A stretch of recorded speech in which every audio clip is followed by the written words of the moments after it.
నమస్కారం. V M infra properties Tirupati YouTube ఛానల్కి స్వాగతం. మరో కొత్త ప్రాపర్టీతో మీ ముందుందండి మన ఛానల్. లొకేషన్ ఒకసారి చూసుకుంటే మంగళం కర్కంబాడి రోడ్లో ఉన్న RTO office opposite 150 feet master plan రోడ్లో ఉన్నామండి. వెరీ ఫాస్ట్ డెవలపింగ్ ఏరియా అండి. ఇది మంగళం రోడ్కి కనెక్టివిటీ రావడం జరుగుతుంది.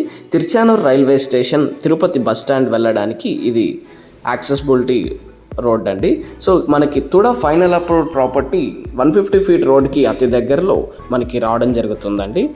మెజర్మెంట్స్ విషయానికి వస్తే 40/55 మెజర్మెంట్స్తో 61 అంకణమ్స్ ఈస్ట్ ఫేసింగ్ సైట్ అండి. So well clean maintain site ఇది. తుడా ఫైనల్ అప్రూవ్తో రావడం జరుగుతుంది. విత్ కాంపౌండ్ వాల్ మనకి అవైలబుల్ అండి. లేఅవుట్ యొక్క డెవలప్మెంట్స్ విషయానికి వస్తే సైడ్ డ్రైన్స్ అవైలబుల్ అండి. B T roads 40 feet spacious B T roads అవైలబుల్గా ఉన్నాయి. ఎలక్ట్రిసిటీ కనెక్షన్ అందుబాటులో ఉంది. లేఅవుట్ మొత్తం కాంపౌండ్ వాల్ బిల్డ్ చేస్తున్నారు. సో అవెన్యూ ప్లాంటేషన్తో రెడీ ఫర్ కన్స్ట్రక్షన్ ఈ లేఅవుట్ ఫెసిలిటీ అందుబాటులో ఉందండి. జస్ట్ వాకబుల్ డిస్టెన్స్ అండి 150 ఫీట్ రోడ్లకి 1,45,000 పర్ అంకణం కోట్ చేస్తున్నారు. మీరు ఈ ప్రాపర్టీని కొనాలనుకుంటే విఎం ఇన్ఫ్రా ప్రాపర్టీస్ తిరుపతిని సంప్రదించగలరు. తిరుపతిలో ఏదైనా ప్రాపర్టీ అమ్మాలనుకుంటున్నా, కొనాలనుకుంటున్నా please contact us. Thank you for watching. Please do subscribe.